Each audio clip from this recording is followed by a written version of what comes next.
नमस्कार। अब मैं आपको पाकिस्तान की मिस इन्फॉर्मेशन कैंपेन के बारे में अवगत कराऊंगी।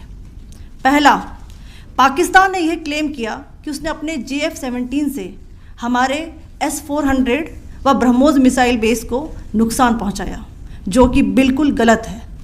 दूसरा, उसका यह भी मिस इन्फॉर्मेशन कैंपेन था कि हमारी एयरफील्ड्स जो कि सिरसा, जम्मू, पठानकोट, बठिंडा, नलिया और भुज में हैं, ये उसका मिस इन्फॉर्मेशन भी बहुत गलत है।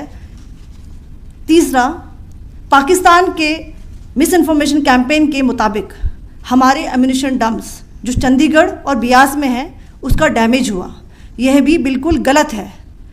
हमने आपको मॉर्निंग ब्रीफिंग में बताया था विथ फैक्ट्स एंड फिगर के साथ कि ये सारी चीज़ें बिल्कुल सही सलामत हैं। अब मैं आपको बताना चाहती हूँ कि पाकिस्तान के एक प्रेस कॉन्फ्रेंस में ये बात की गई थी कि उनके सीनियर मिलिट्री ऑफिसर्स जो कि पूरी तरह से ये भ्रामक हैं और तथ्यों से दूर हैं कि पाकिस्तान की ओर से ये झूठा आरोप भी लगाया जा रहा है कि भारतीय सेना ने मस्जिदों को नुकसान पहुंचाया। मैं इससे बिल्कुल स्पष्ट करना चाहती हूं कि India is a secular nation और हमारी सेना भारत के कॉन्स्टिट्यूशनल वैल्यूज़ की एक बहुत प्यारी झलक है। इंडियन आर्म्ड फोर्सेस ने पाकिस्तान को बहुत भारी नुकसान पहुंचाया, उनके मिलिट्री इंफ्रास्ट्रक्चर्स को, चाहे वो लैंड एसेट्स हों या फिर उनके एयर एसेट्स। यही नहीं, इंडियन आर्म्ड फोर्सेस ने पाकिस्तान की एयरफील्ड्स स्कर्दू, जकोबाबाद, सरगोदा और बुलारी को बहुत नुकसान पहुंचाया।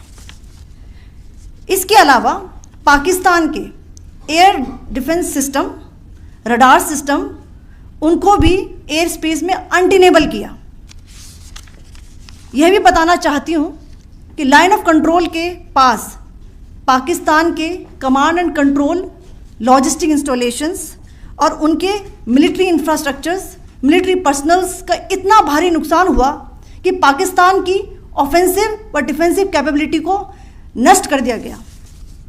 अंत में मैं फिर से ये बात दोहराना चाहूँगी, इंडियन आर्म फोर्सेस पूरी तरह से तैयार है, सतर्क है और भारत की संप्रभुता और अखंडता की रक्षा के लिए पूरी तरह से कमिटेड है।